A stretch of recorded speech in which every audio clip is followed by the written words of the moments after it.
Dragi gledalci našega YouTube kanala, spoštovani poslušalci našega podcasta, spet je neka obletnica, se približuje in moj današnji sogovornik Blaž Torkar je primeren sogovornik za obletnice iz vojaške zgodovine. Gre za obletnico seveda iz druge svetovne vojne, za eno prelomnih, ali pa bo zdaj on povedal, ali res tudi prelomnih, morda ne, dogodkov izpred 80 let. Po zavezniškem uničenju enot sil osi v Afriki, severni Afriki, pa potem izkrcanje v Italiji in sovjetskih uspehih po leti 1943, na primer zmaga pri Kursku in tako naprej, se začne govoriti, oziroma se vse bolj intenzivno govori o neki še eni fronti, drugi fronti. Ideje so različne, omenjajo se različne lokacije, med drugim recimo tudi Istra, pa Trebuh Francije, pa še kaj tretjega. Ampak na koncu pride do izkrcanja v Normandiji. Čemu je zdaj, oziroma kje je vzrok, da je zdaj ta lokacija prevladala kot najbolj primerna za neko tako vojaško operacijo, kot je izkrcanje na ozemlju, ki ga zaseda nek sovražnik? Ja, ideja o drugi fronti je bila na tapeti, bomo rekli, že zadnji 2 leti pred samo odločitvijo o njej na Teheranski konferenci. To idejo je naprej na zavezniških konferencah porival predvsem Stalin, ki je zahteval od zahodnih zaveznikov, da razbremenijo vzhodno fronto in naj organizirajo na zahodu neko fronto. In ta pritisk se je vršil 2 leti strani Sovjetov, dokler ni prišlo do odločitve, to je bil torej Teheran, da se bo izvedlo zavezniško izkrcanje v Franciji. Tako imenovani D-Day oziroma Overlord. Zanimivo je, da so tudi glede te operacije bili zahodni zavezniki med seboj tudi deljeni. Ta, bomo rekli, pritisk v ta nemški, bomo rekli, trebuh v Normandiji je bil predvsem bolj ameriška ideja. Britanci so prej to nekako skušali, bomo rekli, odlašati s to idejo, pa šli v tisto varianto Severna Afrika, pa prek Apeninskega polotoka. Tako da je potem prevladala predvsem ta ameriška ideja, da se izkrca v Normandiji. Zakaj Normandija? Prvič, tu je efekt presenečenja, ker so Nemci predvsem računali na izkrcanje severneje, pri Calaisu, se pravi tam pri ožini med Douvrom in Calaisom.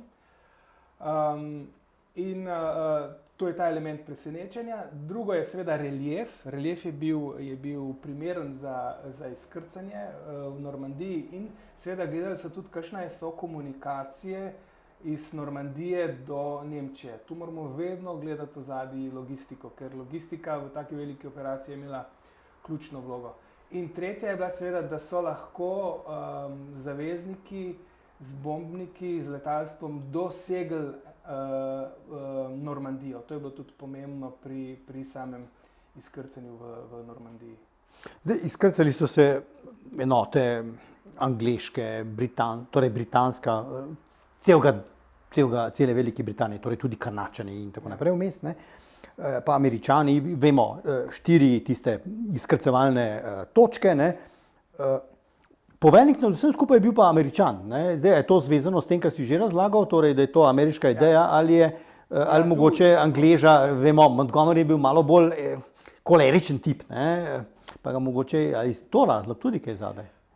Tu eden od razlogov je seveda ta prevlada ameriška. Videti moramo, Američani so tudi imeli številčno, v orožju so imeli tu primat v samem izkrcanju.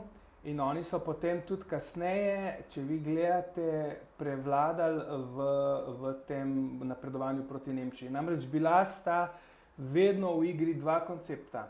Britanci so bolj forsirali idejo ozke fronte, se pravi pričakovali so, da bojo Nemci ostali na obalah in vršili odpor in da bojo na enem ozkem delu izvedli ozko fronto in se prebili do Nemčije.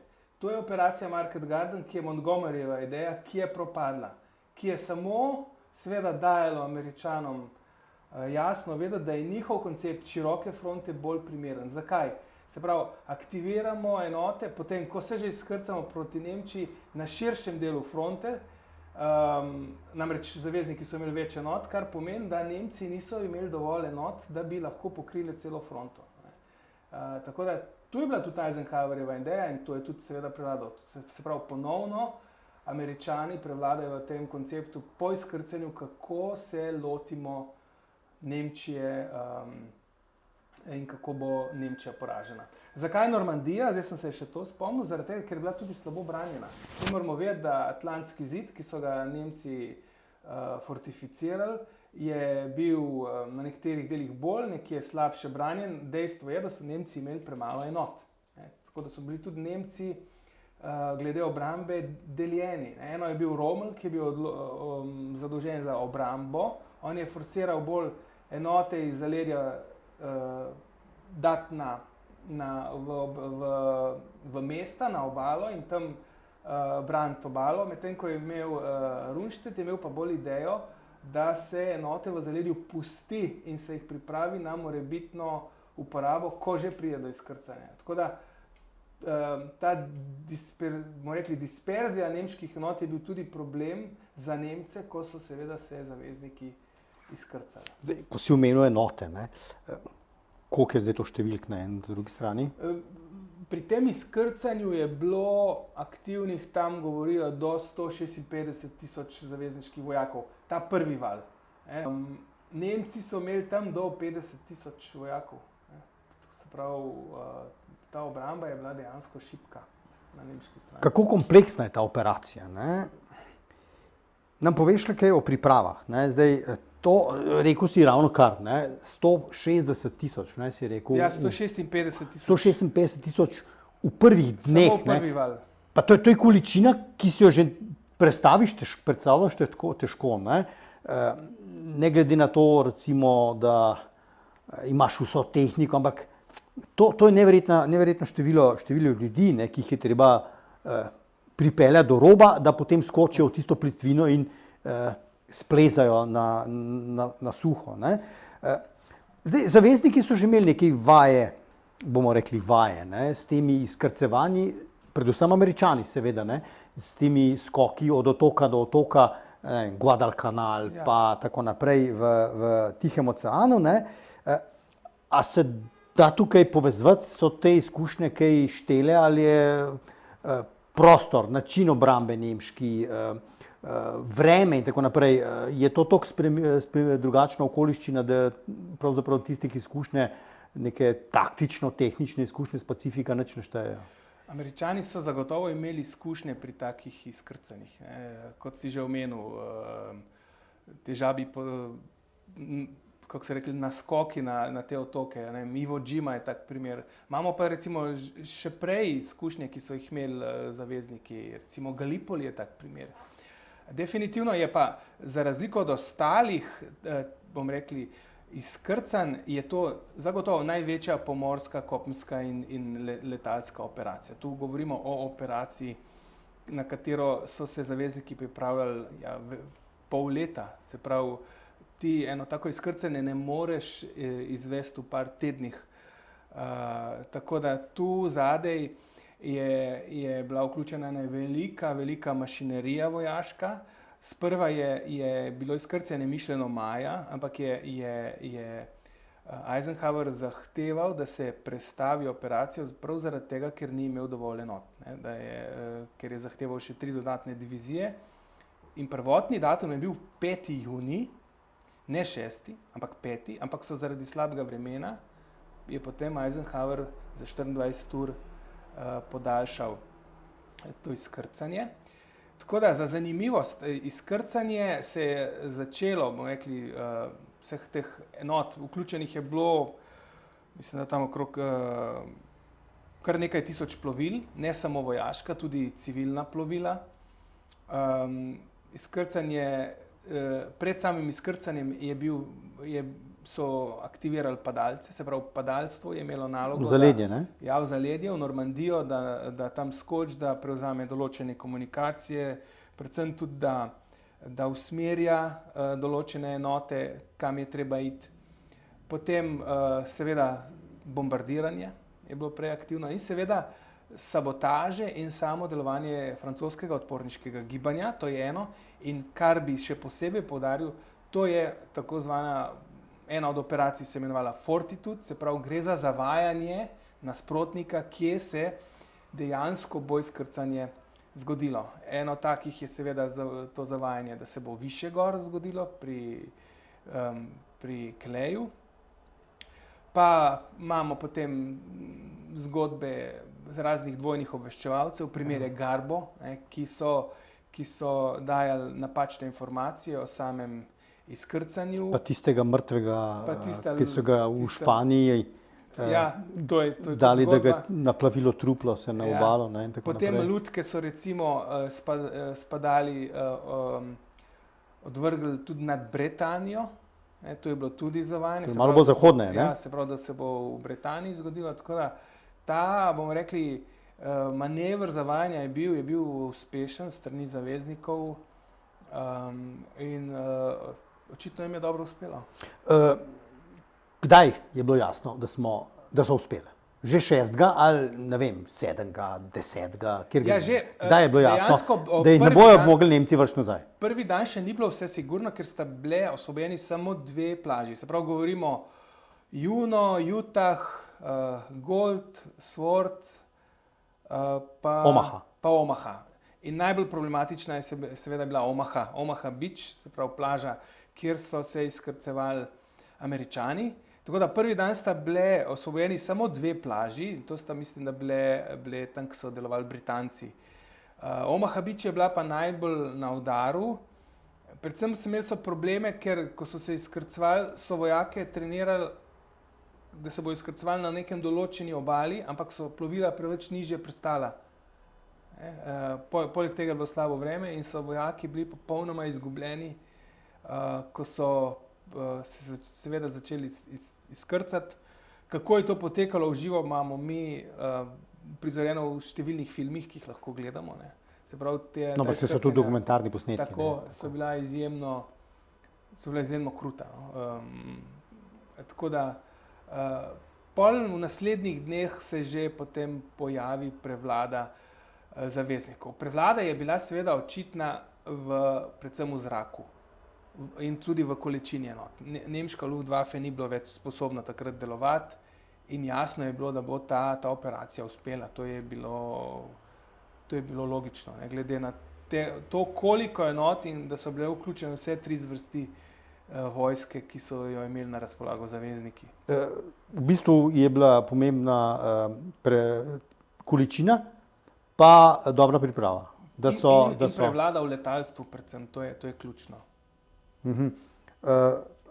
Se vemo, zdaj 2 meseca kasneje je osvobojen Pariz, oziroma 2 meseca in pol je osvobojen Pariz, torej v severni Franciji so zadeve relativno hitro, v 2 mesecih in pol so pravzaprav večino točk ne samo dosegli, v bistvu že presegli te točke v cilju, ki so jih imeli. Mogoče še malo zgodovinskega loka. To seveda zdaj ni prvo in je pa seveda jasno, največje izkrcanje nekih vojaških enot v neki vojaški realni operaciji, ne na vajah. Ni pa edino, kakšni zgodovinar, pa tudi ne zgodovinar se bo morda spomnil, vsaj Angleži seveda bojo takoj, William Osvajalec, to je pravzaprav tudi izkrcanje, seveda dimenzije so malo drugačne, ali pa Gallipoli, ki si ga tudi ti omenjajo. Tako da to ni prvič, ampak je pa prvič tako impozantno, tako v takšni izmeri. Ampak omenjala sva pa prej, pa morda to pred koncem, potem bova imela še malo aktualno vprašanje. Zakaj ni prišlo potem do Istre, izkrcanja v Istri? Izkrcanje v Istri je bila predvsem velika propagandna igra, bi jaz rekel, ki je vplivala na premike nemških enot v Jugoslaviji in tudi seveda na same odnose med narodno-osvobodilnim gibanjem in zavezniki in vse te špekulacije, kdo bo šel na katero stran, ampak v resnici se ni nič dogajalo v tej smeri. To je dejstvo.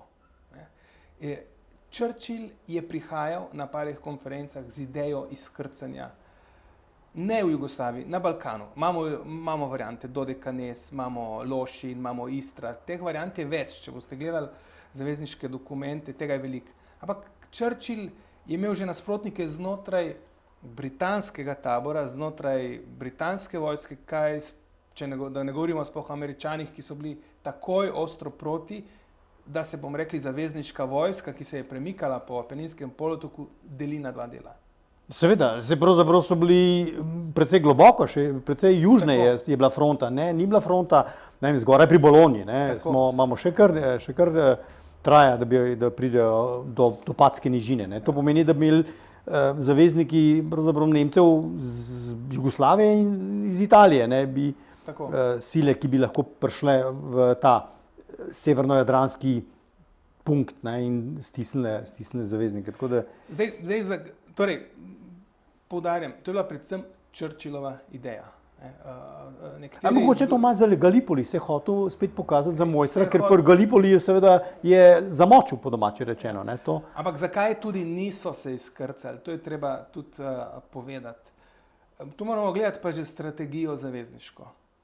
Oni so gledali predvsem na človeška življenja.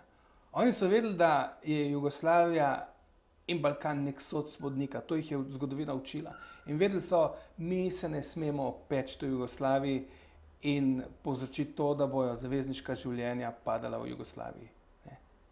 Ker jim ni bilo to strateško primarno območje, mi moramo vedeti. In niso želeli večjih količin vojske trošiti dobesedno v Jugoslaviji. Če jih trošimo, jih na strateško bolj pomembnih območjih. In zato se je tudi dogodilo, kar se je glede samega Tita, priznanja osvobodilnega gibanja in podobno. Ne? Ker recimo, če gledamo, če primerjamo Grčijo in Jugoslavijo, zadeva je bila zelo podobna dve odporniški gibanji. Britanci so intervenirali v Grčiji, ker je bila strateško pomembna, v Jugoslaviji niso. Tu je ta človeški vidik. Ne? Mi se ne bomo opekli. Ja, podpirali bomo Tita materialno z manjšimi enotami, misijami, komandosami, ampak to je to. Več ne bomo trošili ljudi, ker nam ni v interesu. In to tudi zelo jasno nam kaže, kaj se je dogajalo konec vojne in po vojni, kako so v tej igri zavezniki, tu so imeli glavno vlogo Britanci, govorimo o zahodnih zaveznikih, kako so gledali na samo Jugoslavijo.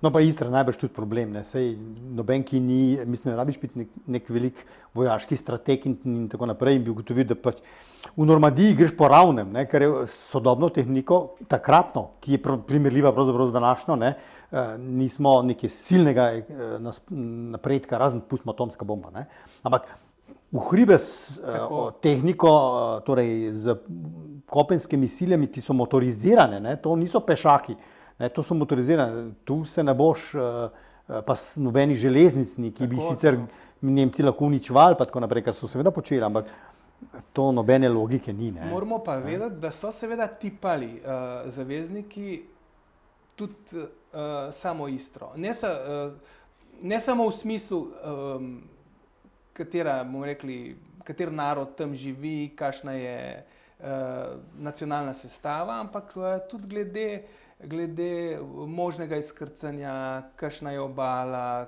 povezave. Ne. Se pravi, kako vemo, zato ker so tja pošiljali misije, ki so poročale tudi take zadeve, ne, glede možnosti izkrcanja med drugim. Še v žrtvah malenkost. Proporcionalno glede na število enot, kdo ima mogoče večje izgube? Američani, Angleži?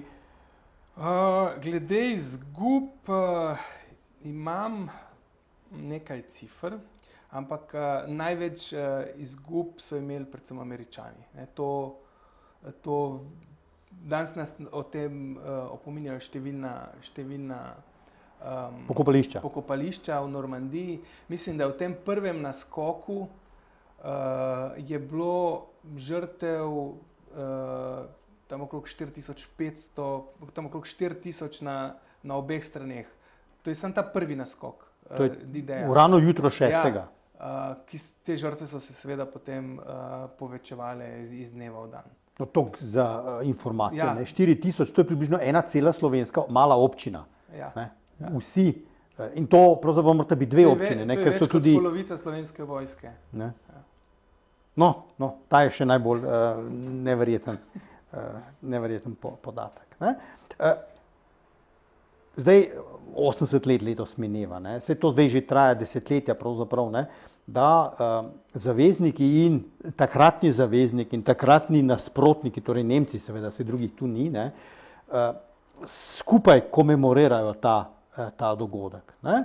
To je zdaj ena stvar. Druga stvar je pa, to obiskujejo množice, ne zdaj zgolj veteranov pa sorodnikov, ampak to je zdaj turistična točka. Baje se da organizirano lahko udeležiš skoraj izkrcanja. Ja.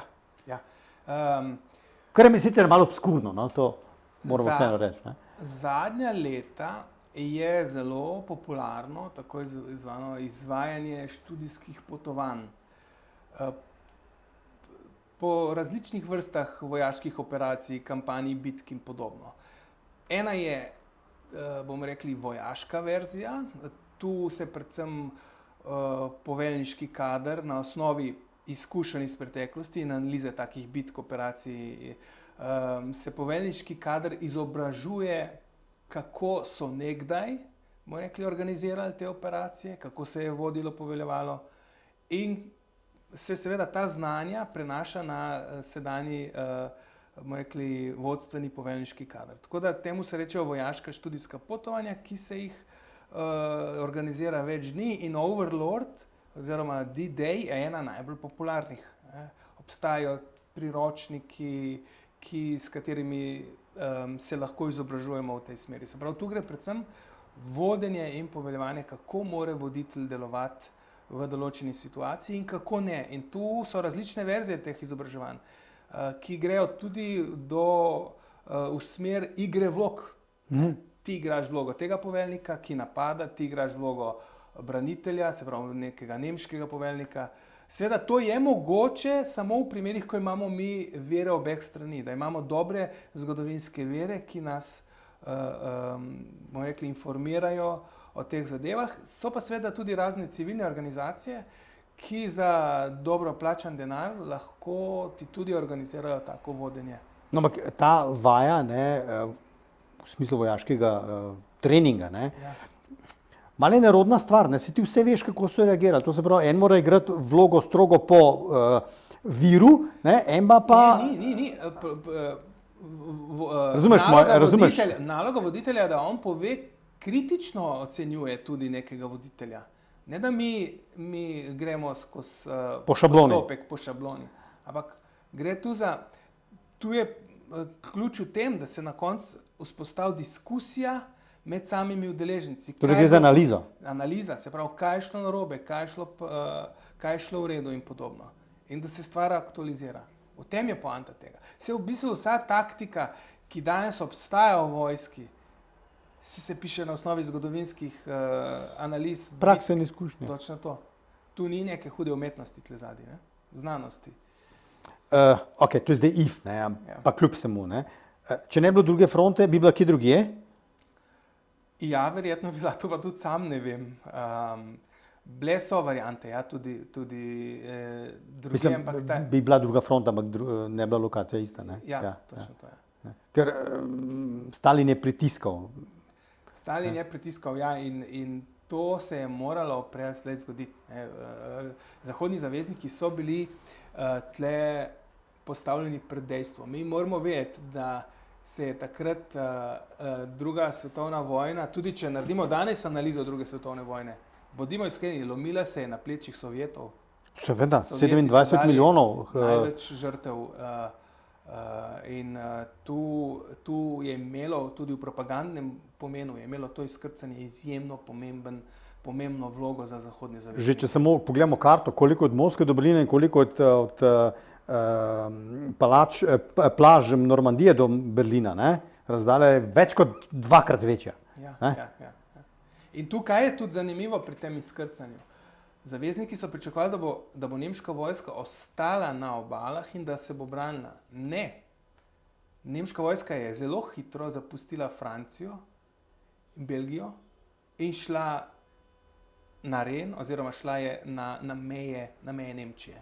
Poznamo to zgodbo alpske trdnjave in tega ograjevanja Nemčije proti koncu vojne. Se pravi, zavezniki niso imeli problem logističen, ko so se izkrcali s strelivom. Oni so imeli problem z gorivom.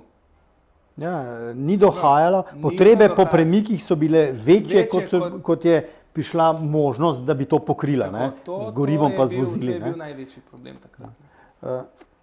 Hvala lepa.